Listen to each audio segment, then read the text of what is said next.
Hey guys, it's reading day, and today's book is Bram Stoker's Dracula. We'll be right back.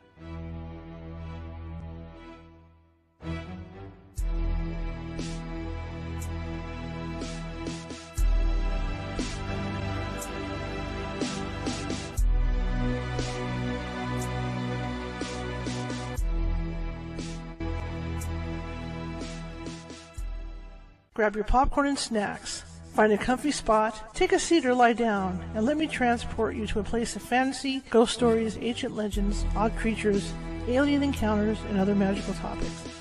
You may even decide to join the conversation. From faraway lands to your own backyard, with a small dash of pixie dust, turn out the lights and open your minds. The journey is about to begin. Hey everybody, how's everybody doing today? Welcome, welcome, welcome. Finally on the air at the right time. No issues. The only issue I'm having right now is the internet is really slow, so everybody hopefully is online and nothing slowed down my internet, but it is really slow. Even in my living room, when I'm usually hitting a lot of lightning speeds out there, it hasn't been doing that either, and that's where my modem is. Anyway, my name is Charlotte. I'm going to be your host for the next hour. I'm also the owner of the California Haunts Paranormal Investigation Team based out of Sacramento, California. We're 45 strong up and down the state. That means that if you do have a paranormal need, or you think you do, that we can help you. It might take us a while to get out there, but we will help you.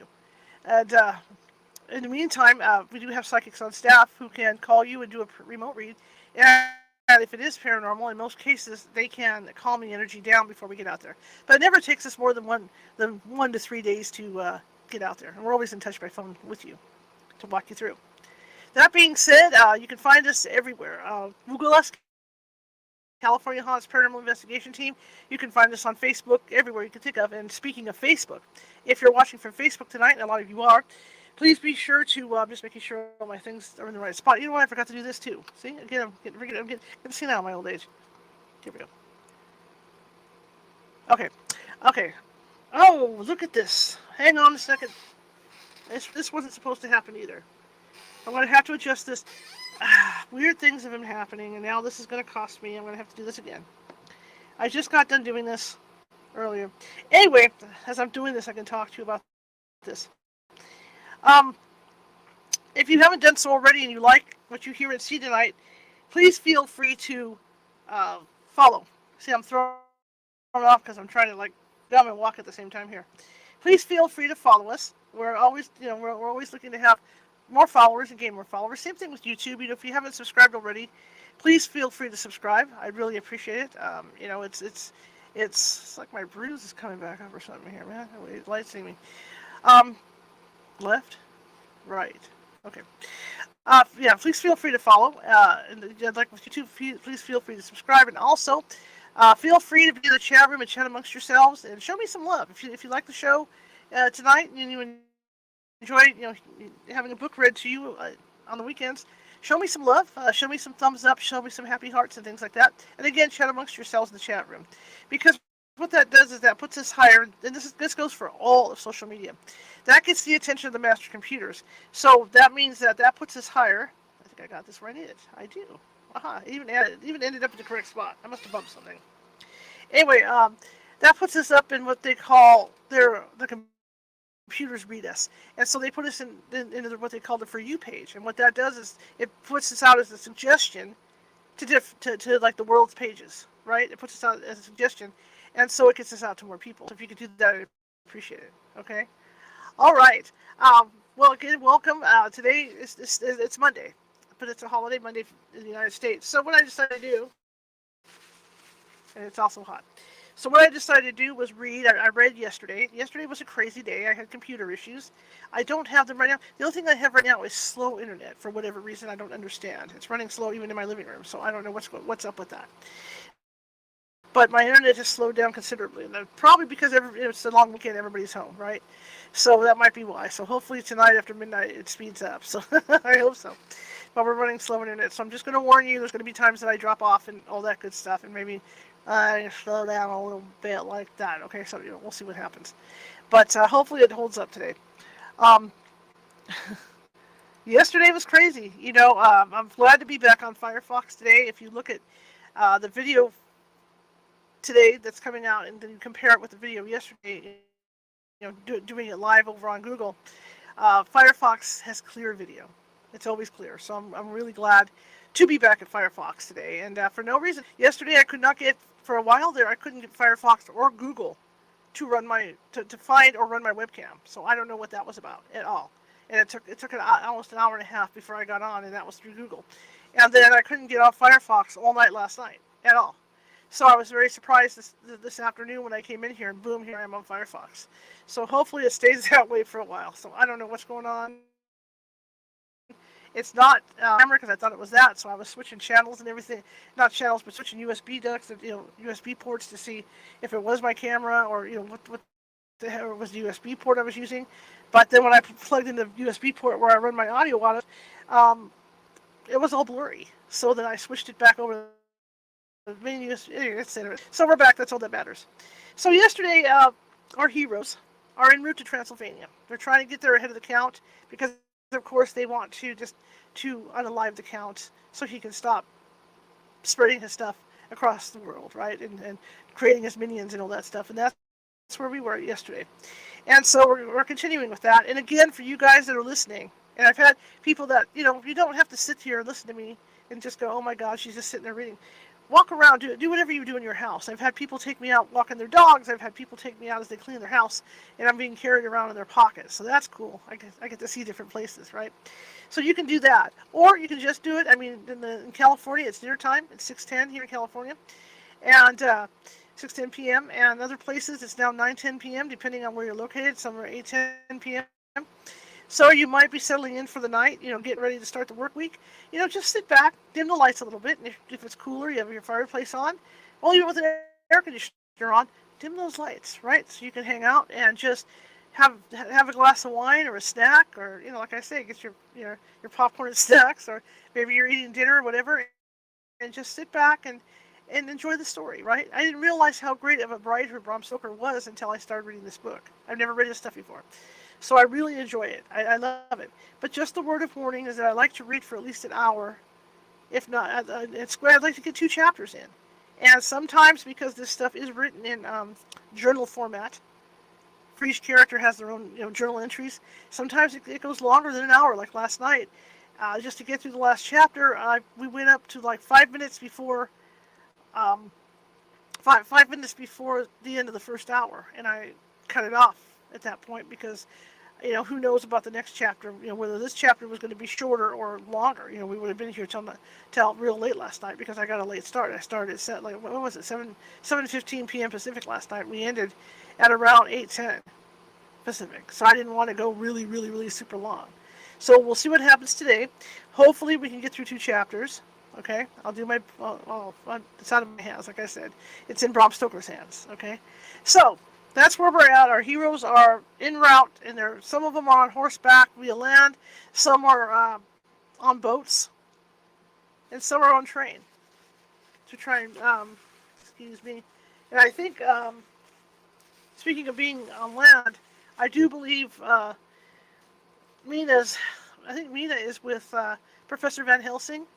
And he has hired a carriage, so they're at the point where they're taking a carriage to Castle Dracula. So this is where we're at, and so let me continue. And again, please remember this is written in journal form, so it's going to go from person to person. It just depends how long these log entries are. And it is hot here. I just turned the AC on. I forgot because I ended up, my old dog didn't have a great night last night, and so I was up real late and didn't get to sleep really till around 8, 9 o'clock this morning, and then I was back up because I had a visitor, and then, I didn't realize how late it was since I walked in here, and it was 5 o'clock, and I hadn't had a chance to cool this room down at all, so I'm on that kind of thing going on. So here we go. Chapter, and I do not read Roman numerals, so bear with me. Let me clean one more time, get the sweat off. See, if I was like Elvis, I could save these, right? I could save these and throw them out to you in the audience. See, there's a little party, there's a little gift like Elvis, right? Do an Elvis thing with my sweat. It used to bug me. Big Elvis fan, when I saw him do that stuff, with those scarves, I'd be like, oh my God, yeah. So maybe I should just save these, and I could put them on. I could sell them to you guys through giveaways. You guys want my sweat? Okay, so it's chapter XXVII. You guys got to remember, I do not read Roman numerals. I'll try to read for about an hour today. We'll try and get the 2 chapters in. So hopefully there's 2 chapters today. Welcome everybody that's here, and away we go, and enjoy and relax. Chapter XXVII. Mina Harker's Journal. 1 November. All day long we have traveled, and at a good speed. The horses seem to know that they are being kindly treated, for they go willingly their full stage best speed. We have now had so many changes, and find the same thing so constantly that we are encouraged to think that the journey will be an easy one. Dr. Van Helsing is laconic. He tells the farmers that he is hurrying to Bistritz, and pays them well to make the exchange of horses. We get hot soup or coffee or tea, and off we go. It is a lovely country, full of beauties of all imaginable kinds. And the people are brave, and strong, and simple, and seem full of nice qualities. They are very, very superstitious. In the first house where we stopped, when the woman who served us saw the scar on my forehead, she crossed herself and put out 2 fingers towards me, to keep off the evil eye.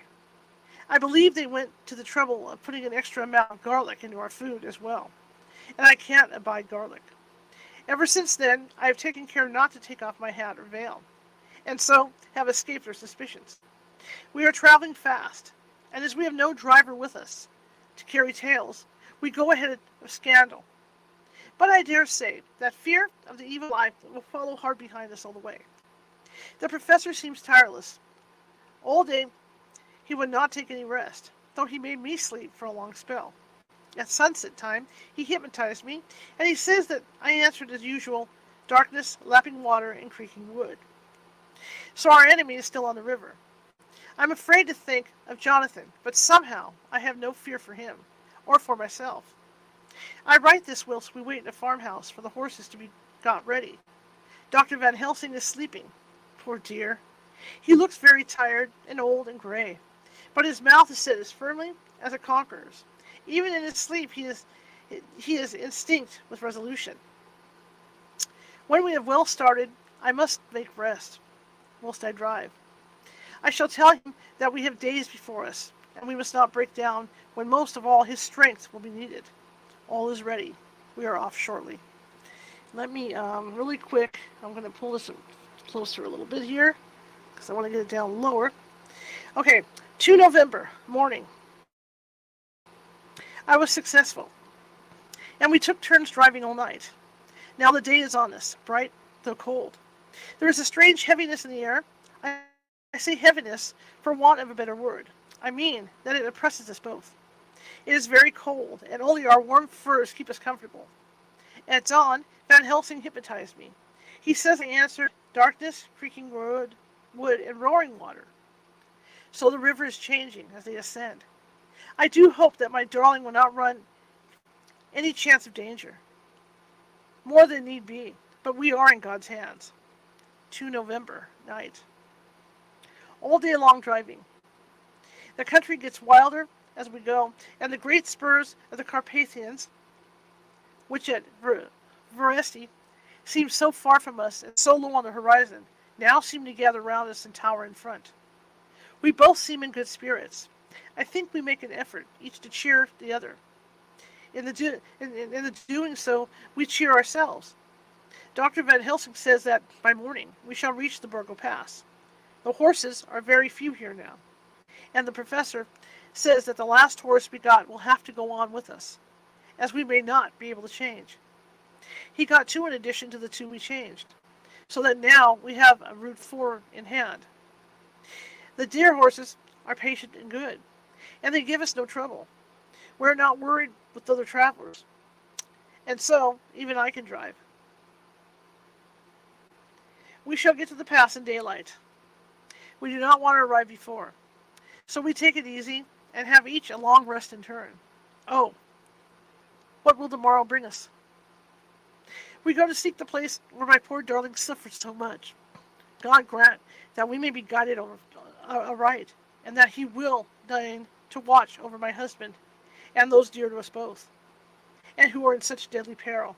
As for me, I am not worthy of his sight. Alas, I am unclean to his eyes, and shall be until he may deign to let me stand forth in his sight as one of those who have not incurred his wrath. Memorandum by Abraham Van Helsing. For November, this is my old and true friend John Seward, MD of Purefleet, London, in case I may not see him, and may explain. It is morning, and I write by a fire which is all the night I have kept alive, Madam Mina aiding me. It is cold, very cold, so cold that the grey heavy sky is full of snow, which when it falls will settle for all winter as the ground is hardening to receive it. It seems to have affected Madam Mina. She has been so heavy of head all day that she was not like herself. She sleeps and sleeps and sleeps.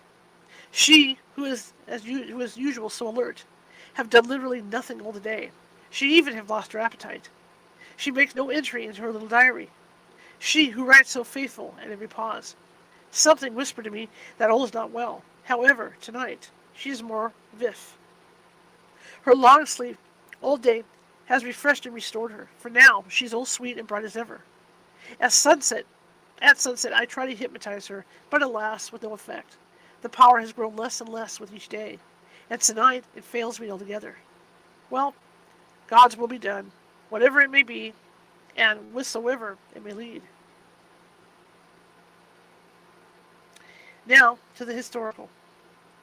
For as Madam Mina write, not in her stenography, I must in my cumbrous old fashion, that so each day of us may not go unrecorded. Excuse me, my nose is stuffed. I have allergies today. We got to the Borgo Pass just after sunrise yesterday morning. When I saw the signs of the dawn, I got ready for the hypnotism. We stopped our carriage and got down so that there might be no disturbance. I made a couch with furs, and Madam Mina, lying down, yielded herself as usual, but more slow and more short time than ever, to the hypnotic sleep. As before, came the answer. Darkness and swirling water.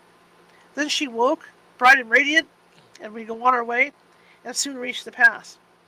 At this time and place, she become all fire, with zeal, some new guiding power being her manifested. For she point to a road and say, "This is the way." How know you it? I asked. Of course I know it, she answered, and with a bit. Have not my Jonathan travelled it, and wrote of his travel? At first I think somewhat strange, but soon I see that there be only one such by road.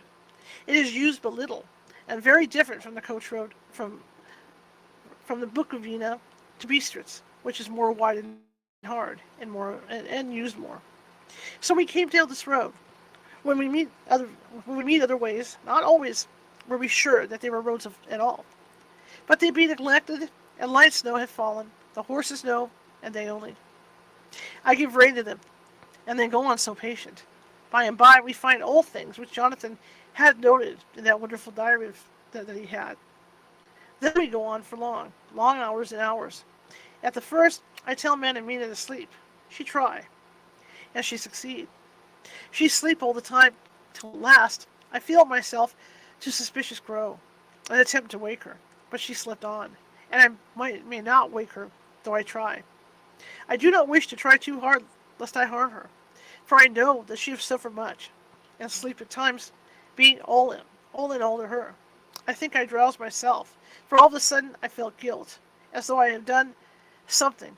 I find myself bolt up, with the reins in my hand, and the good horses go along, jog, just as ever. I look down and find Madam Mina still asleep. It is now not far off sunset time, and over the snow the light of the sun flow in the big yellow flood, so that we throw great shadow on where the mountain rise so steep. For we are going up, and up, and all is so wild and rocky, as though it were the end of the world. Then I arouse Madam Mina. This time she wakes, but not much of trouble. And then I try to put her to hypnotic sleep. But she sleep not, being as though I were not. Still, I try, till all at once I find her and myself in the dark. So I look around, and I find that the sun has gone down. Madam Mina, she laughs, and I turn to look at her.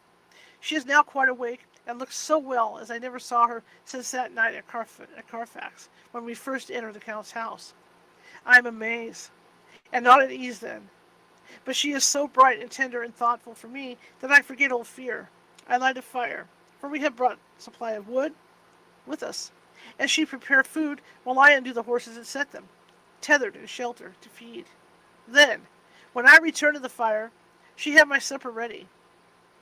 I go to go. I go to help her, but she smiled and tell me that she have eaten already, that she was so hungry that she would not wait. I like it not, and I have grave doubts, but I fear to affright her, and so I am silent of it. She helped me, and I eat alone, and then we wrap in fur and lie beside the fire, and I tell her to sleep while I watch.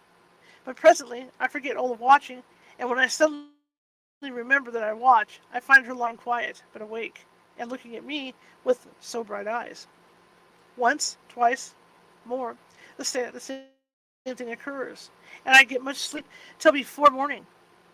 When I wake, I try to hypnotize her, but alas, though she shuts her eyes obedient, she may not sleep.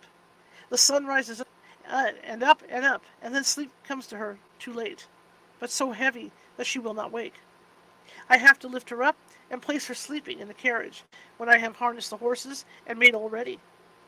Madam, still asleep, and she looks in her sleep more healthy and more redder than before, and I like it not. And I am afraid. I am afraid of all things, even to think, but I must go on my way.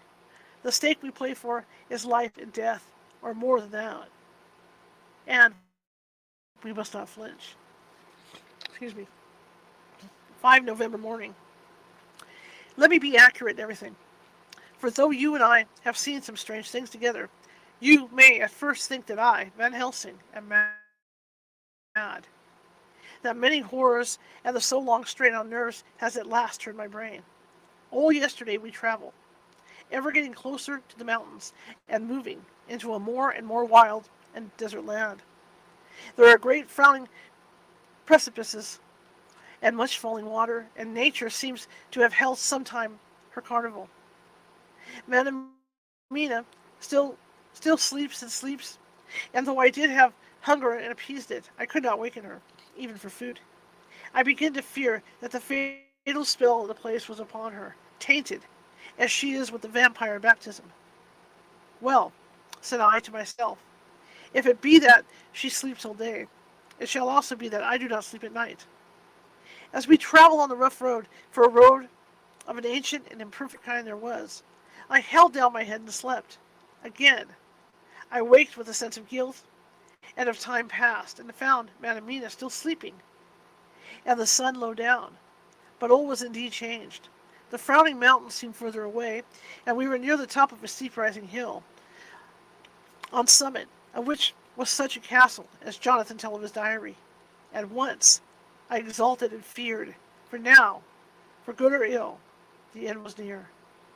I awoke Madam Mina, and again tried to hypnotize her, but alas, unavailing till too late. Then, ere the great dark came upon us, for even after down, the heavens reflected the gaunt sun on the snow, and all was for a time in a great twilight. I took out the horses and fed them in what shelter I could find. Then I make a fire, and near it I make Madam Mina, now awake and more charming than ever, sit comfortably among her rugs. I got ready food, but she would not eat, simply saying that she had not hunger. I did not press her, knowing her unavailingness. But I myself ate, for I must need now to be strong for all. Then, with the fear on me of what might be, I drew a ring so big for her comfort, round where Madam Mina sat, and over the ring I passed some of the wafer, and I broke it fine so that all was well guarded. She sat still all the time, so still as one dead, and she grew whiter and ever whiter till the snow was not more pale, and no word she said. But when I drew near, she clung to me, and I could I could know that the poor soul shook her from head to feet with a tremor that was pain to feel. I said to her presently, when she had grown more quiet, "Will you not come over to the fire?" For I wished to make a test of what she could. She rose obedient, but when she had made a step, she stopped and stood as one stricken. "Why not go on?" I asked. She shook her head, and, coming back, sat down in her place. Then, looking at me with open eyes, as of one wakes from sleep, she said simply, "I cannot," and remained silent. I rejoiced, for I knew that what she could not, none of us that we dreaded could. Though there might be danger to her body, yet her soul was safe. Presently the horses began to scream, and tore at their tethers till I came to them and quieted them. When they did feel my hands on them, they whinnied as low as in joy, and licked at my hands and were quiet for some time. Many times through the night did I come to them, till it arrived the cold hour when all nature is at lowest, and every time my coming was to quiet them. In the cold hour the fire began to die, and I was about stepping forth to replenish it, for now the snow came in flying sweeps, and with it chill mist. Even in the dark there was a light of some kind, and there ever as there ever is over the snow, and it seemed as though the snow flurries and the wreaths of mist took shape as of a woman with trailing garments. All was in dead, grim silence, only that the horses whinnied and cowered, as if in terror of the worst. I began to fear, horrible fears. But then came to me the sense of safety in that ring wherein I stood. I began, too, to think that my imaginings were of the night, and the gloom, and the unrest that I have gone through, and all the terrible anxiety. It was as though my memories of old Jonathan's horrid experiences were befooling me, for the snowflakes and the mist began to wheel and circle round, till I could get, as though a shadowy glimpse of those women that would have kissed him. And then the horses cowered lower and lower, and moaned in terror as men do in pain. Even the madness of fright was not to them, so that they could break away. I feared for my dear Madam Mina, when these weird figures drew near and circled round. I looked at her, but she sat calm and smiled at me. When I would have stepped to the fire to replenish it, she caught me and held me back, and whispered, like a voice that one hears in a dream. So low it was. "No, no, do not go without. Here you are safe." I turned to her and looked in her eyes and said, "But you, it is for you that I fear." Whereat she laughed, a laugh so low and unreal, and said, "Fear for me? Why fear for me? None safer in all the world from them than I am." And, as I wondered at the meaning of her words, a puff of wind made the flame leap up, and I see the red scar on her forehead. Then, alas, I knew. Did I not, I would soon have learned, for the wheeling figures of mist and snow came closer, but keeping ever without the holy circle.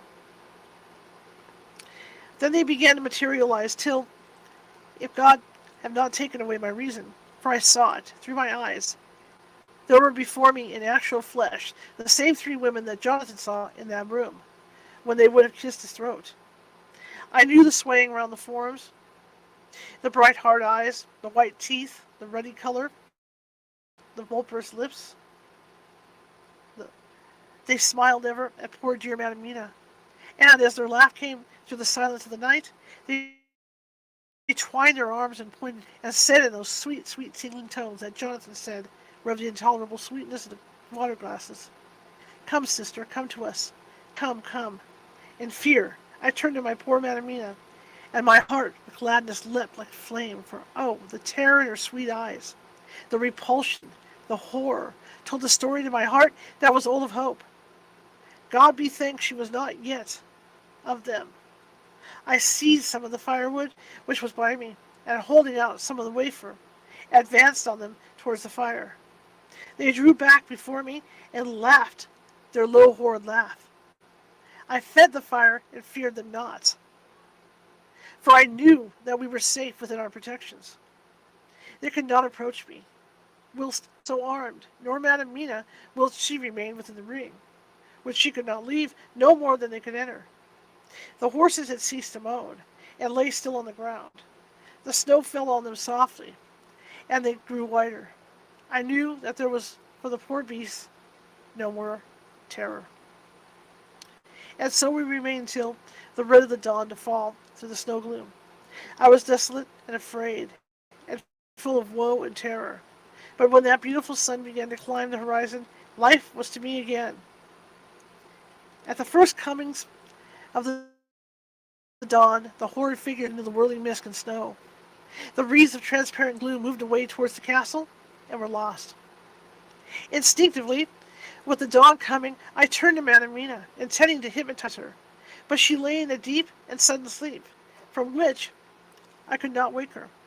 I tried to hypnotize her through her sleep, but she made no response. None at all.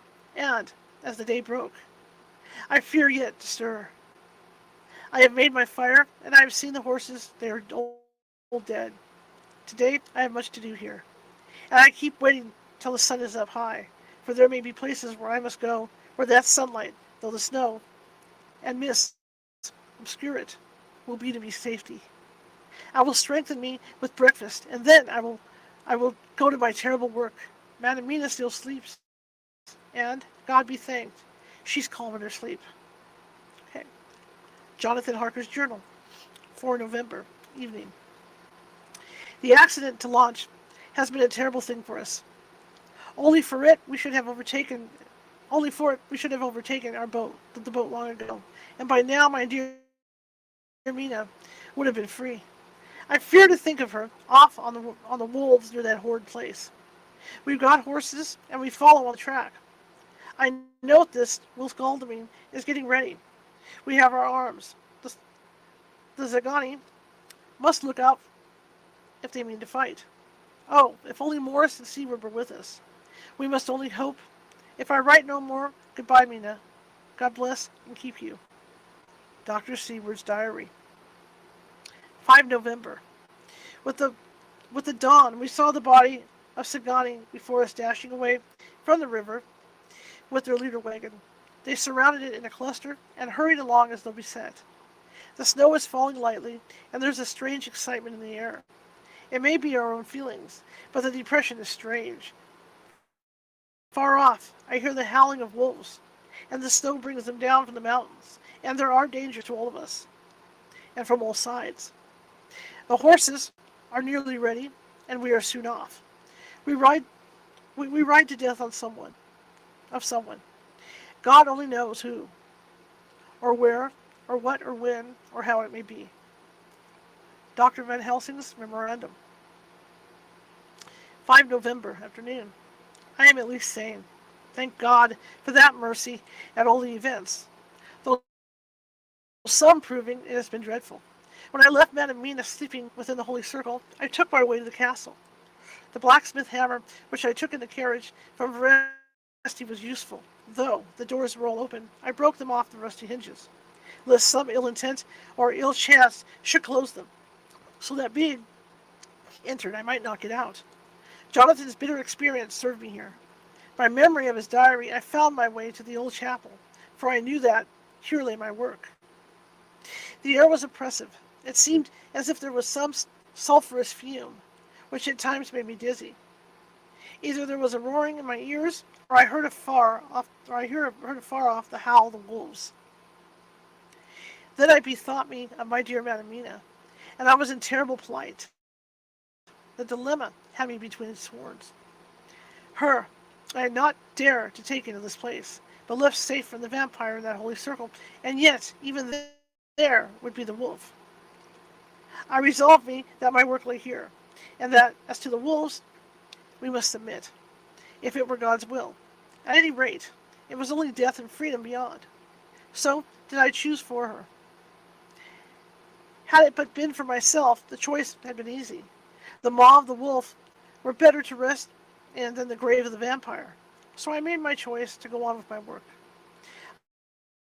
I knew that there were at least 3 graves to find, graves that are inhabited. So I search and search, and I find one of them.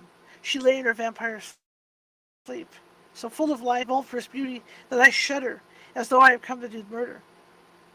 Ah, I doubt not that, in old time, when such things were, many a man who set forth to do such a task as mine, found at the last his heart failing him, and then his nerve. So he delay, and delay, and delay, till the mere beauty and the fascination of the wanton undead have hypnotized him, and he remain on, till sunset come, and the vampire sleep be over. Then the beautiful eyes of the fair woman, or the fair woman, open and look love, and the and and then the vulprous mouth present to a kiss. A man is weak, and there remain one more victim in the vampire fold, one more to swell the grim and grisly ranks of the undead. There is some fascination, surely, when I am moved by the mere presence of such a one, even lying as she lay in a tomb, fretted with age and heavy with the dust of centuries. Though there be that horrid odor, such as the lairs of the Count. Yes, I was moved. I, Van Helsing, with all my purpose and with my motive for hate. I was moved to a yearning for delay, which seemed to paralyze my faculties and to clog my very soul. It may have been that the need of natural sleep and the strange oppression of the air were beginning to overcome me. Certain it was that I was lapsing into sleep, the open-eyed sleep of one who yields to a sweet fascination, when there came through the snow-stilled air a long, low wail, so full of woe and pity that it woke me like the sound of a clarion, for it was the voice of my dear Madam Mina that I heard.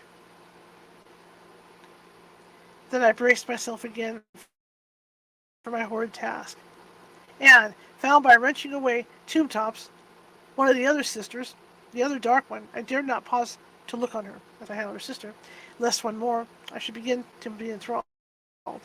But I go on searching until presently I find in a high great tomb, as if made to be one much beloved, the other fair sister, which, like Jonathan, I had seen to gather herself out of the atoms of the mist. She was so fair to look on, so radiantly beautiful, so exquisitely voluptuous, that the very instinct of man in me, which calls some of my sex to love and to protect one of hers, made my head whirl with emotion. But God be thanked, that soul wail of my dear Madam Mina had not died out of my ears, and, before the spell could be wrought further upon me, I had nerved myself to get to my work. By this time I had searched all the tombs in the chapel, so far as I could tell, and as there had been only 3 of these undead phantoms around us in the night, I took it that there were no more of active undead existent. There was one great tomb more lordly than all the rest. Huge it was, and nobody proportioned. On it was but one word: Dracula.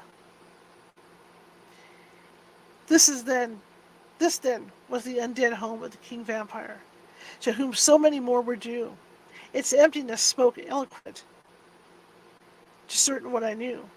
Before I began to restore these women to their dead selves, through my awful work, I laid in Dracula's tomb some of the wafer, and so banished him from it, undead forever. Then began my terrible task, and I dreaded it. Had it been but one, it had been easy comparative, but 3, to begin twice more after I had been through a deed of horror. For if it was terrible with the sweet Miss Lucy, what would it not be with these strange ones who had survived through the centuries, and who had been strengthened by the passing of the years, who would, if they could, have fought for their foul lives? Oh, my friend John. But it was butcher work. Had I not been nerved by thoughts of other dead, and of the living over whom hung such a pall of fear, I could not have gone on. I tremble and tremble even yet, though till all was over. God be thanked, my nerve did stand. Had I not seen the repose in the first place, and the gladness that stole over it just ere the final disillusion came, as realization that the soul had been won, I could not have gone further with my butchery. I could not have endured the horrid screeching as the stake drove home, the plunging of writhing form and lips of bloody foam. I should have fled in terror and left my work undone. But it is over, and the poor souls, I can pity them now and weep, as I think of them placid each in her full sleep of death. For a short moment you're fading. For, friend John, hardly had my knife severed the head of each, before the whole body began to melt away and crumble into its native dust, as though the death that should have come centuries ago had at last asserted itself and said at once aloud, I'm here. Before I left the castle, I so fixed its entrances that never more can the Count enter there undead. When I stepped into the circle where Madam Mina slept, she woke from her sleep, and seeing me, cried out in pain that I had endured too much. Come, she said, come away from this awful place. Let us go meet my husband, who is, I know, coming towards us. She was looking thin and pale and weak, but her eyes were pure and glowed with fervor. I was glad to see her paleness and her illness, for my mind was so full of fresh horror of that ruddy vampire sleep. And so, with trust and hope, and yet full of fear, we go eastward to meet our friends, and him, whom Madam Mina tell me that she know are coming to meet us. Some water, clear my throat a little bit. Hey guys, I see Pamela. I see Marisa in the chat room. Ever closer to the Count. Excuse me. Mina Harker's Journal. 6th November. It was late in the afternoon when the professor and I took our way towards the east, whence I knew Jonathan was coming. We did not go fast, though the way was sleepily downhill, for we had to take heavy rugs and wraps with us. We dared not face the possibility of being left without warmth, in the cold and the snow. We had to take some of our provisions too, for we were in perfect desolation, and, so far as we could see through the snowfall, there was not even a sign of habitation. Let me sit up straight. I keep sinking down, man. Like I'm getting shorter, the screen's getting higher, right? When we had gone about a mile, I was tired with the heavy walking and sat down to rest. Then we looked back and saw where the clear line of Dracula's castle cut the sky, for we were so deep under the hill whereon it was set that the angle of perspective of the Carpathian Mountains was far below it. We saw it in all its grandeur, perched 1,000 feet on the summit of a sheer precipice, and with seemingly a great gap between it and the steep of the adjacent mountain on any side. There was something wild and uncanny about the place. We could hear the distant howling of wolves. They were far off, but the sound, even though coming through muffled, was full of terror. I knew from the way Van Helsing was searching about that he was trying to seek some strategic point, where we would be less exposed in case of attack. The rough roadway still led downwards. We could trace it through the drifting snow. In a little while, the professor signaled to me, so I got up and joined him. He had found a wonderful spot, a sort of natural hollow in the rock, with an entrance like a doorway between two boulders. He took me by the hand and drew me in. See, he said, here you will be in shelter, and if the wolves do come, I can meet them one by one. He brought in our furs and made a snug nest for me, and got out some provisions and forced them upon me. But I could not eat. To even try to do so was repulsive to me, and, much as I would have liked to please him, I could not bring myself to the attempt. He looked very sad, but did not reproach me. Taking his field glasses from his case, he stood on the top of the rock and began to search the horizon. Suddenly he called, "Look, Madam Mina, look, look!" I sprang up and stood beside him on the rock. He handed me his glasses and pointed. The snow was now falling more heavily, and swirled about fiercely, for a high wind was beginning to blow. However, there were times when there were pauses between the snow flurries, and I could see a long way round. From the height where we were at, it was possible to see a great distance, and far off, beyond the white waste of snow, I could see the river lying like a black ribbon in kinks and curls as it wound its way. Straight in front of us, and not far off, in fact, so near that I wondered that we had not noticed it before, came a group of mounted men hurrying along. In the midst of them was a cart, a long leader wagon, which swept from side to side, like a dog's tail wagging with each stern inequality of the road. Outlined against the snow, as they were, I could see from the men's clothes that they were peasants or gypsies of some kind. On the cart was a great square chest. My heart leaped as I saw it, for I felt that the end was coming. The evening was now drawing close. And, well, I knew that at sunset the thing, which was till then imprisoned there, would take new freedom and could in any and many forms elude all pursuit. In fear, I turned to the professor. To my consternation, however, he wasn't there. An instant later, I saw him below me. Round the rock he had drawn a circle, such as we had found shelter in the last night. When he had completed it, he stood beside me again, saying, "At least you shall be safe here from him." He took the glasses from me, and at the next lull in the snow, swept the whole space below us. "See," he said, "they come quickly. They are flogging the horses and galloping as hard as they can." He paused and went on in a hollow voice. "They are racing for the sunset. We may be too late. God's will be done." Down came another blinding rush of driving snow, and the whole landscape was blotted out. It soon passed, however, and once more his glasses were fixed on the plain. Then came a sudden cry. "Look! Look! Look! See, 2 horsemen follow fast, coming up from the south. It must be Quincy and John. Take the glass. Look before the snow blots it all out." I took it, and looked. The 2 men might be Dr. Seward and Mr. Morris. I knew at all events that neither of them was Jonathan. At the same time, I knew that Jonathan was not far off. Looking around, I saw on the north side of the coming party 2 other men, riding at breakneck speed. One of them I knew was Jonathan, and the other I took, of course, to be Lord Godalming. They too were pursuing the party with the cart. When I told the professor, he shouted in glee like a schoolboy, and, after looking intently till a snowfall made sight impossible, he laid his Winchester rifle ready for use against the boulder at the opening of our shelter. "They are all converging," he said. "When the time comes, we shall have gypsies on all sides." I got out my revolver and ready, I got my revolver out. For whilst we were speaking, the howling of wolves came louder and closer. When the snowstorm abated a moment, we looked again. It was strange to see the snow falling in such heavy flakes close to us, and beyond the sun was shining more and more brightly as it sank down towards the far mountain tops. Sweeping the glass all around us, I could see that here and there dots moving singly and in 2s and 3s and larger numbers. The wolves were gathering for their prey. Every instant seemed an aid whilst we waited.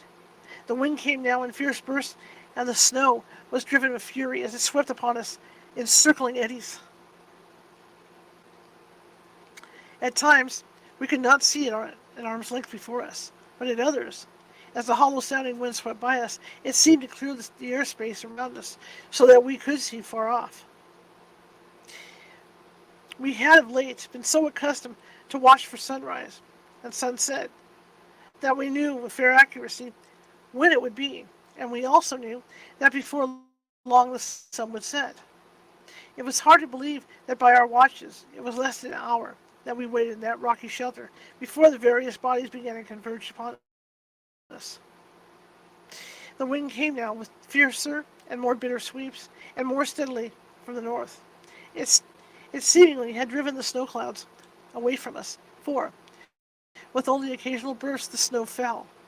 We could distinguish clearly the individuals of each party, the pursued and the pursuers. Strangely enough, those pursued did not seem to realize, or at least to care, that they were pursued. They seemed, however, to hasten with redoubled speed as the sun dropped lower and lower on the horizon and mountain tops.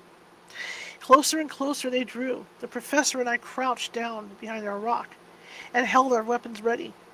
I could see that he was determined that they should not pass. One and all were quite unaware of our presence.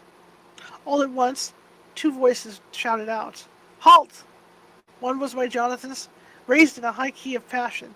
The other, Mr. Morris's strong, resolute tone of quiet command.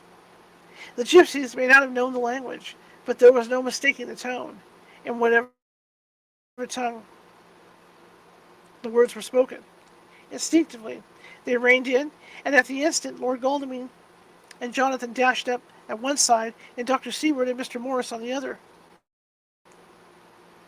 The leader of the gypsies, a splendid-looking fellow who sat his horse like a centaur, waved back at them, and in a fierce voice gave to his companions some word to proceed. They lashed the horses, which sprang forward, but the four men raised their Winchester rifles, and in an unmistakable way commanded them to stop. At the same moment, Dr. Van Helsing and I rose behind the rock and pointed our weapons at them. Seeing that they were surrounded, the men tightened their reins and drew up. The leader turned to them and gave a word, at which every man of the gypsy party drew what weapon he could carry, with knife, pistol, and held himself in readiness to attack. Issue was joined in an instant. The leader, with a quick movement of his rein, threw his horse out in front, and pointing first to the sun, now close down on the hilltops, and then to the castle, said something which I did not understand. For answer, all four men of our party threw themselves from their horses and dashed towards the cart. I should have felt terrible fear at seeing Jonathan in such danger, but that the ardor of battle must have been upon me as well as the rest of them, I felt no fear, but only a wild, certain desire to do something. Seeing the quick movement of our parties, the leader of the gypsies gave a command. His men instantly formed round the cart in a sort of undisciplined endeavor, each one shouldering and pushing the other in eagerness to carry out the order. In the midst of this, I could see that Jonathan, on one side of the ring of men, and Quincy on the other side, were forcing a way to the cart. It was evident that they were bent on finishing their task before the sun should set. Nothing seemed to stop or even to hinder them. Neither the leveled weapons, nor the flashing knives of the gypsies in front, nor the howling of the wolves behind appeared to even attract their attention. Jonathan's actions and the manifest singleness of his purpose seemed to overawe those in front of him. Instinctively, they cowered. The coward moved aside and let him pass. In an instant, he had jumped upon the cart and, with a strength which seemed incredible, raised the great box and flung it over the wheel to the ground. In the meantime, Mr. Morris had had to use force to pass through his side of the ring of Segany. All the time, I had been breathlessly watching Jonathan with the tail of my eye, seeing him pressing desperately forward, and had seen the knives of the gypsies flash as he went away through them, and they cut at him. He had parried with his great bowie knife, and at first I thought that he too had come through in safety. But as he sprang beside Jonathan, who had now jumped... What? Okay, that's weird. Jonathan, who had by now jumped from the cart, I could see that with his left hand he was clutching at his side, and that blood was spurting through his fingers. He did not delay notwithstanding this, for as Jonathan, with desperate energy, attacked one end of the chest, attempting to pry off the lid with his great kukri knife, he attacked the other frantically with his bowie. Under the efforts of both men, the lid began to yield. The nail drew with a quick screech. See, I'll give you some sound effects. See that? And the top of the box was thrown back. But this time the gypsies, seeing themselves covered by the Winchesters and at the mercy of Godalming and Dr. Seward, had given in and made no resistance. The sun was almost down on the mountain tops, and the shadows of the whole group fell long upon the snow. I saw the Count lying within the box upon the earth, some of which the root falling from the cart had scattered over him. He was deathly pale, just like a waxen image, and the red eyes glared with the horrible vindictiveness look which I knew too well. As I looked, the eyes saw the sinking sun, and the look of hate in them turned to triumph. But on the instant came the sweep and flash of Jonathan's great knife. I shrieked as I saw it shear through the throat, whilst at the same moment Mr. Morris's bowie knife plunged into the heart. It was like a miracle, but before our very eyes, and almost in the drawing of the breath, the whole body crumbled into dust and passed from our sight. I shall be glad, as long as I live, that even in that moment, the final disillusion, there was in the face a look of peace, such as I never could have imagined, might have rested there. The castle of Dracula now stood out against the red sky, and every stone of its broken battlements was articulated against the light of the setting sun. The gypsies, taking us as in some way the cause of the extraordinary disappearance of the dead man, turned without a word and rode away as if for their lives. Those who were unmounted jumped upon the leader wagon and shouted to the horsemen not to desert them. The wolves, which had withdrawn to a safe distance, followed in their wake, leaving us alone. Mr. Morris, who had sunk to the ground, leaned on his elbow, holding his hand pressed to his side. The blood still gushed through his fingers. I flew to him, for the holy circle did not now keep me back. So did the two doctors. Jonathan knelt behind him, and the wounded man leaned back, his head on his shoulder. With a sigh, he took, with a feeble effort, my hand, and that of his own, which was unstained. He must have seen the anguish of my heart in my face, for he smiled at me and said, I am only too happy. I am only too happy to have been of any service, O God, he cried suddenly, struggling up to a sitting posture and pointing to me. It was worth for this to die. Look, look. The sun was now right down upon the mountain top, and the red gleams fell upon my face, so that it was bathed in a rosy light. With one impulse, the men sank on their knees, and a deep and earnest amen broke from all, as their eyes followed the pointing of his fingers. The dying man spoke. Now God be thanked that all has not been in vain. See, the snow is not more stainless than her forehead. The curse has passed away.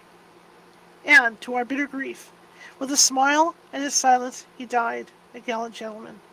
Note: 7 years ago, we all went through the flames, and the happiness of some of us since then is, we think, well worth the pain we endured. It is an added joy to Mina and to me that our boy's birthday is the same day as that on which Quincy Morris died. His mother holds, I know, the secret belief that some of our brave friend's spirit has passed into him. His bundle of names links all of our band of men together, but we call him Quincy. In the summer of this year, we made a journey to Transylvania and went over to the old ground, which was and is to us so full of vivid and terrible memories. It was almost impossible to believe that the things which we had seen with our own eyes and heard with our own ears were living truths. Every trace of all that had been was blotted out. The castle, as before, reared high above the waste of desolation. When we got home, we were talking of the old time, which we could all look back on without despair, for Galdemine and Seward are both happily married. I took the papers from the safe, where they had been ever since our return so long ago. We were struck with the fact that in all the mass of material of which the record is composed, there is hardly one authentic document, nothing but a mass of typewriting, except the later notebooks of Mina and Seward and myself, and Van Helsing's memorandum. We could hardly ask anyone, even did we wish to accept these as proofs of so wild a story. Van Helsing summed it up as he said, with our boy on his knee, we want no proofs. We ask none to believe us. This boy will someday know what a brave and gallant woman his mother is. Already, he knows her, and loving care, and sweetness. Later on, he will understand how some men so loved her that they did dare much for her sake. Jonathan Harker, the end. There's more to follow. More stories of the sort, more probably from author of this one. Okay, so he's talking about how he's going to write some more stories. So that's it. Into Dracula. Pretty cool, huh? Okay. Well, that means, let me close this thing down. Give me a second. Oop, wrong button. Every time. That means next Sunday, when we're back on our regular schedule, we will be starting Mary Shelley's Frankenstein. So that'll be, excuse me. So that'll be fun to start reading, especially with Halloween coming. Let me grab some water real quick. I want you guys to be aware that Friday is going to be a very interesting day. Something came up during a Skype meeting with Nancy this afternoon that I was having, And I think you guys are going to be pretty blown away on Friday. I just about had my lighting figured out here, and I don't know. Wrong button. And, okay, I think that's it right there. And I think I was too low on light today. Anyway, I want to thank you all for coming tonight, and we just made our deadline to 1 hour. Look at that. And that was a really good book. I can honestly say that, and I can't wait to read Mary Shelley's Frankenstein. Start reading that, and that should take us hopefully into Halloween. But if not, I'm sure there's other things we can find to read as well. But I want to thank you guys for joining me this afternoon. It's the end of summer, technically the end of summer for everybody. And so hopefully things will start cooling down. I'm already thinking, my God, the year went so fast. I mean, it's a month away from me getting, from Halloween prep, and Christmas is what? October, November. I start Christmas November 1st here, so I've only got 2 months, and boom, we swing right in to decorate my front yard for Halloween and Christmas. So it's going to get really, really busy here. But I want to thank everybody for joining me. I do have a store that I'm going to be some different products. There's a California Haunts branded stuff in there, and there's also some Halloween T-shirts. If you guys are into really cutesy Halloween T-shirts, I'm going to be putting that link up to that store on Facebook and Patreon and all those other places, so you guys can check out the products in there. We got some really cool things, so some real fun things and cool things. So I hope you check all that out. And then again, if you haven't done so already, check out our Patreon. We're always looking to get to, by the 1st of January, I'd like to get this show supported, so we're not stressing and begging for money all the time. It's not cool, right? But there's a lot of benefits over at our Patreon, and I know there's some members already. And I am going to be starting out. I've been busy getting caught up on backlog of work, but I am going to be starting that new show for the Patreon members that we're going to be doing twice a month on Saturday nights, and it's all about first responder ghost encounters. It's kind of like campfire stories, only we're going to call it Ghost Stories in the Dark. So that's happening as well. So I just wanted to update you guys on that stuff that's happening as well. So I want to thank you tonight for coming, and I will see you tomorrow. We have a live show. Carmen Turner-Schott will be with us, and she's got a new book out about astrology's magical nodes of the moon and how that can affect our daily lives. So we're going to be talking to her about that. That'll be our usual time at 6:30 p.m. Pacific. So Carmen Turner-Schott, I think she's been on the show before several years ago. So, yeah.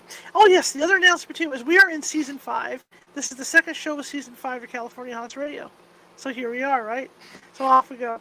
Okay, guys, have a great rest of your evening, and I hope you enjoyed this book as much as I did, because, I just love this book. I wouldn't mind reading this again at some point, But I will see you tomorrow at 6:30 p.m. Pacific. Have a great evening, and unpleasant dreams.